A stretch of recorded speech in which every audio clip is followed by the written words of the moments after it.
I'm going to show you why I clapped right there in the follow-up lesson. Today though, in this video, I want you to take action. This is a practice lesson of syncing up audio and video.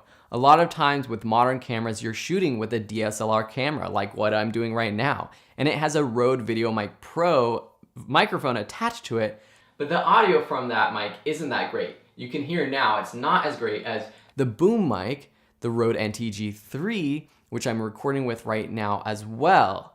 So in this lesson, download the audio and the video clips. They're downloadable files attached in the resources. Go into Premiere Pro and sync up that footage yourself. I'm going to follow this up with a review lesson next showing you how I did it, but I want you to practice first.